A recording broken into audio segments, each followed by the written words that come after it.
Ta'ala, kemudian sibukkan diri dengan mendengarkan ceramah-ceramah tentang masalah akhirat, ya, tentang surga, tentang neraka, tentang adab kubur. Insya Allah cukup banyak di YouTube, itu bisa dinonton ya.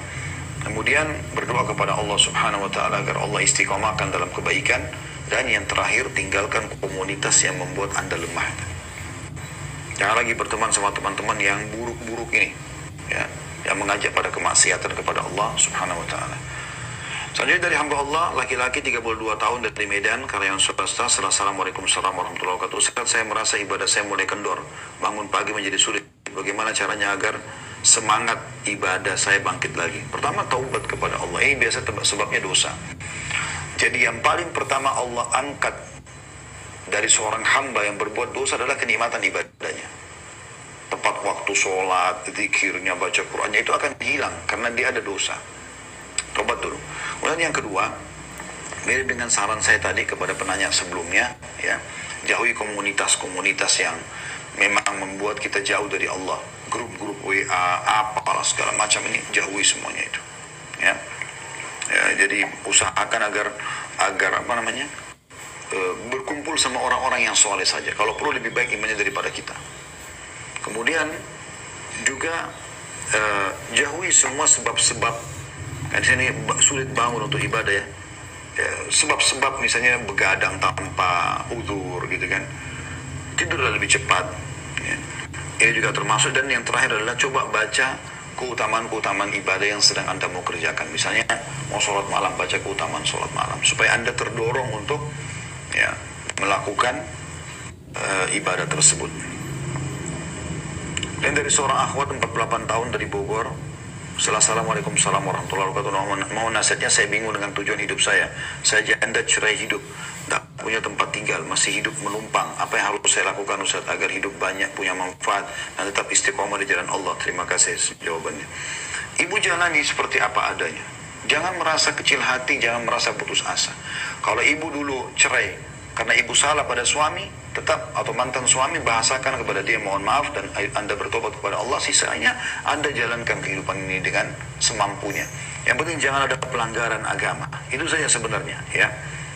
Ya, di sini katakan masih menumpang, tidak masalah. Itu yang Allah sedang amanahkan, ya sudah begitu saja. Kalau Anda sudah tidak bisa lagi di sana, Anda coba pindah ke tempat lain. Mungkin Anda bisa bekerja membantu orang atau apa saja ya, sehingga Anda bisa menghidupkan diri Anda. Itu Allahu a'lam yang saran dari kami.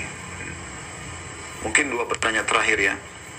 Assalamualaikum warahmatullahi wabarakatuh. Ustaz Khalid, yang insya Allah dimuliakan Allah SWT. Allahumma amin. Semoga kita semua dimuliakan di dunia dan di akhirat insya Allah. Mau tanya, kalau kita habis melakukan maksiat terus taubat, terus maksiat lagi dan taubat lagi, apakah taubatnya akan diterima oleh Allah SWT? Terima kasih, jazakallah khair. Ini butuh rincian ya, saudara penanya ini ya. Pada saat Anda melakukan dosa lalu Anda taubat nasuha, Imam Nawawi mengatakan, pemilik buku ini, taubat nasuha dengan 3 syarat: meninggalkan dosa itu seketika, menyesal dan janji sama Allah tidak akan mengulanginya. Anda lakukan 3 syarat ini, lagi zina berhenti, lagi bohong berhenti, lagi riba berhenti, terus Anda sesali, lalu Anda janji sama Allah, antara Anda sama Allah tidak akan mengulanginya. Ini Anda lakukan, taubat Anda diterima. Kalau setahun, 2 tahun, 3 tahun lagi ke depan Anda buat dosa lagi dan Anda taubat lagi, insya Allah diterima, tidak ada masalah. Tapi kalau dari awal, salah satu syarat ini misalnya Anda tinggalkan dosa ya, terus Anda menyesal ya, tapi tidak bertekad, atau meninggalkan dosa iya, tapi dia tidak nyesal, tidak juga bertekad untuk, kalau ada kesempatan dia mengulangi lagi gitu. Nah ini berarti dari awal memang taubatnya tidak diterima oleh Allah SWT. Jadi tidak boleh permainkan taubat ini. Taubat itu tetap kembali kepada Allah Subhanahu Wa Taala. Dan teman-teman, setelah taubat ya, ada bahasan kami ya, tepatnya kemarin ya, di hari Selasa biasanya kami bahas tentang kiat-kiat hijrah dari maksiat kepada istiqomah. Saya sarankan teman-teman atau terutama penanya ini untuk membaca atau mendengar ceramah-ceramah itu. Banyak sekali poin demi poin, satu demi satu contoh kami berikan gambaran. Yang jelas teman-teman, saya kasih kesimpulannya, bagaimana Anda ini ya supaya tidak terulang melakukan dosa lagi. Pertama sekali yang Anda lakukan adalah tobat kepada Allah Subhanahu Wa Taala, dalam arti kata tobat yang tulus. Sudah berdoa kepada Allah, minta supaya Allah melindungi, tidak mengulangi lagi dosa. Yang kedua, selalu hadiri majelis ilmu, dengarkan ilmu pengajian ya, terutama yang menyentuh secara keimanan, masalah surga, masalah neraka, masalah kuburan. Kemudian Juga yang selanjutnya adalah bentuk komunitas orang-orang yang baik, tinggalkan komunitas yang buruk. Ini insya Allah akan memudahkan kita, ya, memudahkan kita untuk tidak lagi mengulanginya. Dan yang terakhir adalah baca ancaman dosa yang sedang Anda lakukan. Tinggal ketik di Google ancaman berzina misalnya, ancaman menipu, ancaman berbohong, itu nanti akan ada penjelasan. Anda baca supaya Anda terbentengi tidak mau melakukan itu.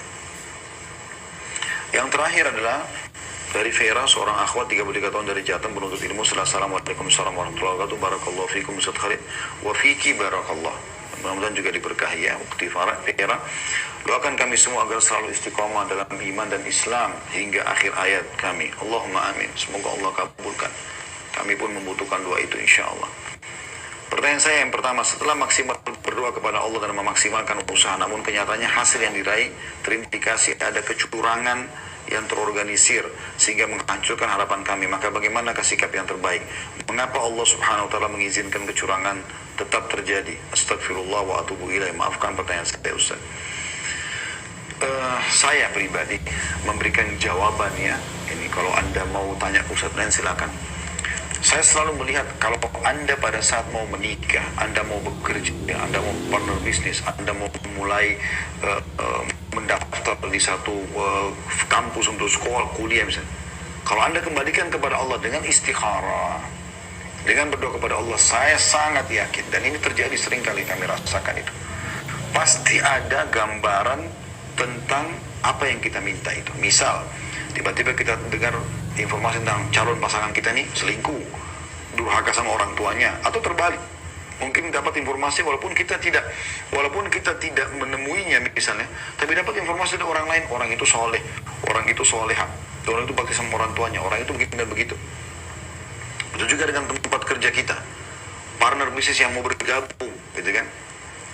Itu bisa saja memang karena adanya informasi yang sampai kepada kita, asal kita kembalikan kepada Allah. Mungkin tidak petunjuk dari Allah datang ini kalau Anda memang tidak minta sama sekali dari Allah SWT.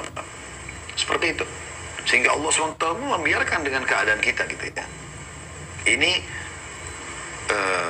kalau ada pertanyaan tadi mengapa ya gitu. Walaupun sebenarnya pertanyaannya sangat peka ya. Tidak boleh kita masuk ke ranah memprotes, seakan-akan tanda kutip memprotes Allah. Tapi itu jawaban dari saya. Kalau kenapanya, baik, sekarang apa yang harus dilakukan? Musibah sudah datang, maka sabar. Apa itu sabar? Kita terima keputusan Allah itu, dan kita mengucapkan sebagaimana ajaran Nabi SAW. Kalau terjadi sesuatu, ucapkanlah qaddarallahu wa ma syaa fa'al. Allah sudah takdirkan, Allah melakukan apa yang dia inginkan, itu yang kita ucapkan. Karena kata Nabi SAW, jangan buka pintu lau kalau seandainya, karena lau membuka pintu syaitan, kalau seandainya membuka pintu syaitan. Tapi ucapkanlah qaddarallahu ma syaa fa'al. Allah sudah takdirkan dan sudah Allah tentukan, dan Allah lakukan apa yang dia inginkan, karena sudah terjadi. Kita tinggal muhasabah, introspeksi diri, kemudian kita coba ikhtiar. Laporkan orang-orang yang curang ini kepada polisi, apalah, pada orang-orang pihak ketiga mungkin yang bisa menengahi. Anda lakukan itu.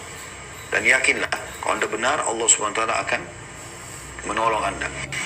Kadang-kadang saudariku, Vera ini, kadang-kadang kita, Allah Subhanahu wa ta'ala menghilangkan dari kita sesuatu, karena memang Allah lebih tahu. Misalnya contoh, ada uang yang dicuri oleh orang, atau orang utang tidak dibayar. Mungkin memang jenis harta itu sendiri memang ada syubhatnya atau ada haramnya, sehingga yang layak makan itu adalah orang-orang yang buruk itu. Anda tidak diselamatkan oleh Allah SWT. Coba sangka baik dengan Allah, pasti Anda akan tenang insya Allah ya. Dan jangan pernah teman-teman, terutama ukti yang bertanya ini, merasa putus asa. Rahmat Allah masih luas. Bukan cuma Anda yang sedang diuji, semua orang diuji. Tidak ada orang yang tidak diuji. Tapi beruntunglah orang-orang yang bersabar ya. Yang kedua, apakah mengunjungi tukang pijat khusus, dalam kurun di daerah kami disebut dukun pijat, sebagai ikhtiar untuk memiliki keturunan juga termasuk kesyirikan, bolehkah mengunjunginya? Kalau sudah namanya dukun, jangan, tidak usah insya Allah. Coba Ukti Vera ini dengar materi kami tentang keajaiban istighfar dan sedekah. Dan saya sarankan beli buku ini, tolong akhi, bukunya. Beli buku ini Ukti Vera, cari di kota Anda. Insya Allah ini bukan tulisan saya, tapi Anda bisa baca. Dan coba baca dalil-dalilnya, baca juga kisah-kisah di akhir buku ini ya. Ini sudah beberapa kali saya bedah buku ini, sudah beberapa kali. Nah, di antara yang sangat menarik di sini adalah kisah-kisahnya, keajaiban sedekah dan istighfar. Kanker ganas sembuh lewat sedekah, sungguh ajaib. Ya. Dan di sini ada satu riwayat yang sangat menarik sekali. Ya. Riwayat itu disebutkan oleh Abu Hanifah rahimahullah. Ya, seingat saya Abu Hanifah itu ya, yang dalam salah satu hadis yang beliau riwayatkan, ada seorang sahabat bertanya, ya Rasulullah, saya sudah menikah sekian lama belum dikarunia anak. Maka kata Nabi SAW, mana kau dari istighfar dan sedekah yang dengannya Allah akan memberikan rezeki. Maka orang ini pun mengamalkan, lalu kemudian dia mendapatkan sekian banyak keturunan. Tapi lebih baik, karena ini kalau saya terangkan cukup panjang, miliki buku ini, tulisan Hasan bin Ahmad bin Hasan Hammam. Ya. Ini terbitan Darul Haq. Ini bisa diambil insya Allah untuk dibeli dan baca.